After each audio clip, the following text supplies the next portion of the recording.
Sit back, relax, put your belt on, and enjoy the show. Very good. All right, let's move on to a game that we're even more always optimistic about. The Highlanders getting a shellacking by the Waratahs. The Tahs could do this. Is this, boys, is this one under the roof? Is this an under the roof game? Well, mate, that will suit our attack. It'll be a cricket score, basically. This will be a high-scoring match, and maybe you do want some players in this game.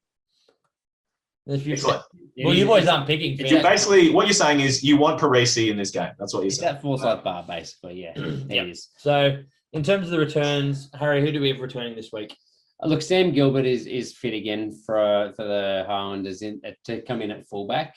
You've also got Raboni Warren Vasayato. He made a comeback through club rugby last week. It's unrestricted minutes. I think he played like 40 or 50 minutes. I highly doubt it. Yeah. He's not even a comeback. He would be a first joining the Waratahs. Yeah, they also have to fly him over there, which I'm just not sure where he's at with that. And then Charlie Gamble as well, I think, is a potential comeback with his calf injury. You know, he didn't get the 23 at all last week, but that was because of injury. And I know they've been favouring him a little bit over the last couple of weeks. So who knows where he fits in. The only thing I'd say is, Raboni played for South on the weekend and he still got it. He is a freak of a carrier. I was about 1 minute into the game. He put a very late hit on someone. Good. Actually, I want your attention to that part. And then just rubbed the bloke's head into the ground. It was just in his face, just so dominant. I loved honestly, it. And got no penalty for it. Honestly, that is, as a back rower, something you have to do early in the game. You hit the 10, you hit someone late, and if you don't get penalised, especially, you rub their face in the ground and make them think it's coming all day. I like it. It was coming as long as it was on the field. It was coming. I really love it. But I mean, I think it's a long shot to think we'll see him included this week. We have Tizano. We've got potentially Gamble coming back onto that bench.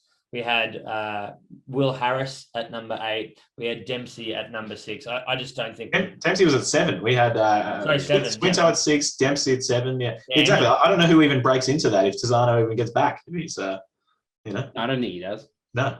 I mean, we love Tizano, love him, but don't know if he does, yeah. Guys, I'm just highlighted the point, which I think is hilarious that someone's written. Cargie, that's you, man. I love that. Oh, that was definitely me. I just said, look, can we clone Isaiah Parisi? Obviously, 15 of him would be our best starting side. But look, I don't know how cloning works, but I nominate Alex Newsom for experimental trials. If that's definitely not how it works. If that's part of the process. But look, we can make that. We can make that's how it works, Nelson. Okay? You say that and say you feel bad about the Captain Mudd Award, honestly. But anyway, he's someone you want to pick up for this game under the roof. Can I say, I reckon that the Waratahs defence is going to take a big step forward this week. They've been turnstiles, but they lead 58 points, and most of those late against the Crusaders. But if you watch those Crusaders tries, 54, sorry, the vast majority of those tries, no one's stopping them. Like, they're just offload to offload. Again, like Fanganuku throws a two-handed offload through 2 defenders into Mateeli, Waratahs cover. Mateeli throws another two-handed offload to Cody Taylor, who's coming down the inside, who shrugs the last covering defender. Like, good luck any team in the world stopping that from happening. It's not the Waratahs defence. I think they're starting to gel. They've got a set back line. There's not a lot of changes. I think Will Harrison will come in at 10 and will start the rest of the season because Donaldson is out with a groin injury. He announced that. Nelson picked up on his Instagram. So Nelson, your Instagram stalking, fantastic work. No problem. So that's an early coup for you. And that's about it. I think other than that, it should be pretty settled. I'm looking forward to seeing your tip after this record-breaking Waratahs defense. So I've just realised what's going on here, though. If Will Harrison goes to 10, that means Marky Mark Nwanga Nitawasi is coming back onto the wing, and the floodgates will open. Yeah, I think he is a turnstile. Nothing's changed there. I mean, I'd love to be seeing the same lineup as last week, but we're obviously not going to. I mean, they've got the potential of bringing in who the other young 10 is in at 10. 10 Edmonds. Yeah, as a chance and not bring in Nwanga Nitawasi because, I mean, potentially moving forward, you might try Donaldson and Harrison at 10, 15. So give Harrison a little bit more chance at the back end of this year. We know they're not going to make the finals. Give him a chance to, trial for that 15 jersey and see where we go. Taylor Edmund, is a quality player. Give him a bit of game time as well. this is actually quite a good chance for them to do something like that. Mm. Nuanganitawasi doesn't need the chance. He needs to learn to defend. Yeah, Go somewhere else and learn to defend. For mine, playing Harrison at 15 is a waste of time. He's a 10, and he should be competing for that 10 jersey.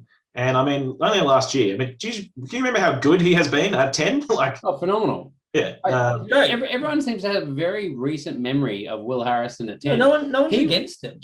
No, heaps of people are. Everyone's saying Ben Donaldson should be playing 10. No, they're saying Ben Donaldson's good. They're not saying anything against Will Harrison. I think Every single one has been saying he should be picked above Will Harrison at 10. So no, but that's not saying something negative to Will Harrison. Yes, it is. It sounds to me like that's saying something negative about Will Harrison. Donaldson over Richie Mo'unga. I wouldn't pick either of them over Richie Mo'unga. Would you pick Ben Donaldson over James O'Connor? No. Would you pick him over Noah Alessio? Maybe. No, you wouldn't. What? This is the argument. Are you joking? All you're saying is that Will Harrison isn't that good. That's exactly what I'm trying. I think my point is actually fair on Lolosio. All we've seen is him with a relatively good team do well, and in recent weeks against Kiwis, not do very well. This explains a lot. This explains how Nelson gets into numerous Twitter beefs really, really easily. Is his understanding of what calling someone terrible or not terrible is compared to. I'm saying I think that Donaldson's been doing well enough and deserves to start. All right. Well, I think our point here is that Harrison, I think, should be back at 10. Last year, absolutely killing it at 10. Was very firmly, he's competing for that second place in the Wallabies. You know what I mean? It was James O'Connor, then Noah Alessio, and it was pretty bloody close for Will Harrison. I've said the whole time. It's a badly beaten pack as well, might we add? Yeah, I think if you put Will Harrison into the Brumbies, he starts over Lolosio. I'm probably close to thinking the exact same thing about Donaldson. I think they could both start over Lolosio. No, I would not be starting Donaldson over. Lolosio has not looked good for the Kiwis. All right, let's kick on, mate. It's the argument about the injured Ben Donaldson.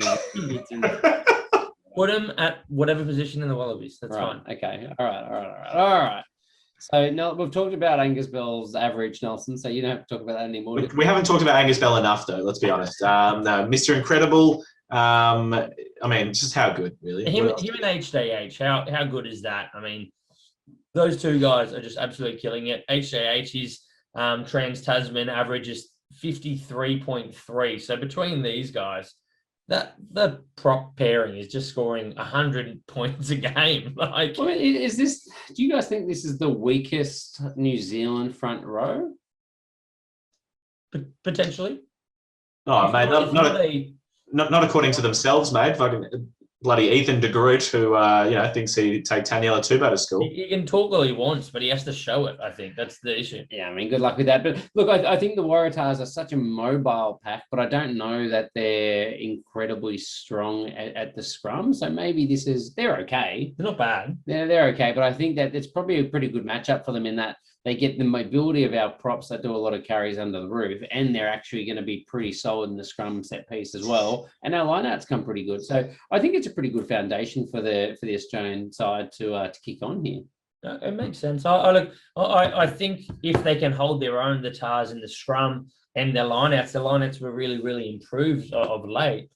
There's a chance for them to, really push this match and have a real crack into it. I mean, the Highlanders have had some changes in recent weeks. They've got Ioane shifting back into play 15, and he had a pretty quiet game last weekend.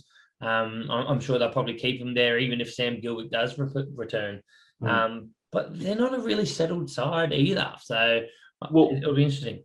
I was going to say, speaking of lineouts and the Waratahs' improvement, the Highlanders, they score something like 60% of their points off lineouts. Will we see? I think that will be a big feature of their game against the Tars. Whilst we always say expansive game under the roof, will we see the Ash Dixon, Liam Coltman turnstile just rotate again?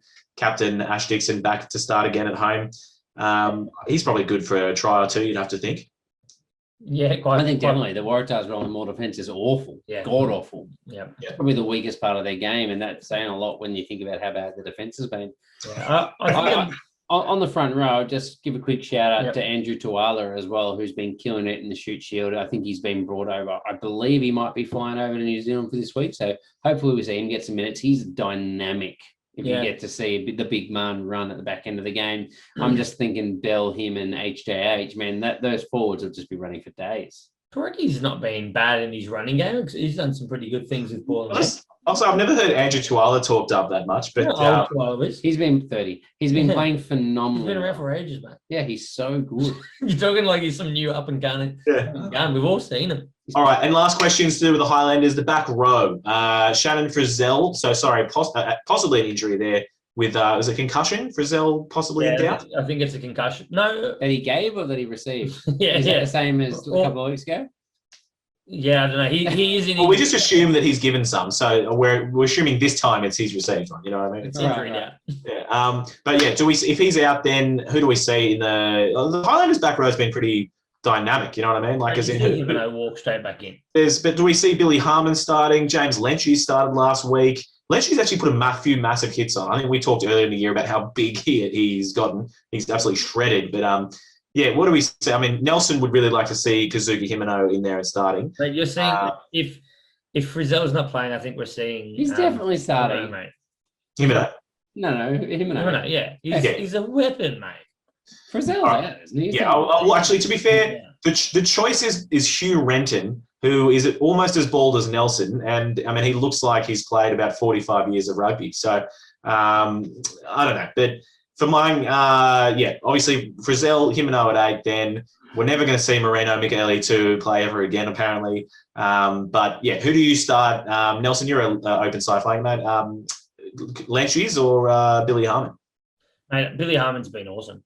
I've just started Billy Harmon. I like some things that Lenchies has done, but Billy Harmon, since moving from the Crusaders, I think he has been an absolute standout for them in breakdown work, over the ball and things. I reckon he has had an awesome year, and I'd be picking him hands down over Lynch's. Very good. All right, well, let's get our tips. Move on to the last game because I was going to say this pod's we'll probably do 2 hour mark by now. It's long, mate. It's long, but I think when you talk about cohesion, you talk about 10, 12, 13 as the most pivotal part of it. The Tars are actually going to have more cohesion in that. I think the Highlanders, 10 have changed, 10 and 12, 13 have all changed regularly throughout this year. Gregory and Collins have played maybe 2 games together. And then, I think there's some issues there with cohesion as well. The Tars centre pairing is really strengthening in recent weeks, and they're starting to understand their game plan. The issue Donaldson missing is not a positive for them. But I think Harrison's played a lot of game time with Forgetty throughout last year in comparison as well. So hopefully it's a bit more stable. I love that Nelson, no matter what, can always find a way to slide those blue glasses back on and just try to come up with something. To be honest, how good has Scott Gregory been? I didn't rate him at all, but he's been very good. So, he's up to 100 kgs. He looks much bigger. He's been a good 12. I think he's been excellent in the centres. Excellent. I think it's a very good shift for him. I reckon one of the most improved players in the comp. Interesting shift to centre, and it's paid up for sure. But all right, tips on this one. Are we good to go tips? I'll go first. Give you guys the easy layup. I'm going Highlanders 35 to the Waratahs. That's probably being generous. Highlanders 42 to the Waratahs 15. I think the Waratahs will get some points. 15? Mate, they're averaging way higher than that. Would be a massive drop for their attack. Did you say the score 15 or 28? You said 15. All right, 42 to 20. I'm going. There you go. Done. Yeah. All right, I'm going to go the Highlanders to win 40 to 33, and it'll be the Tars' closest game of the year. Bonus point to the Tars. I like it, Harry. Yeah, I was going to say something like 43 to 35. Just out, mate. Give us a bonus point, would you? I like it.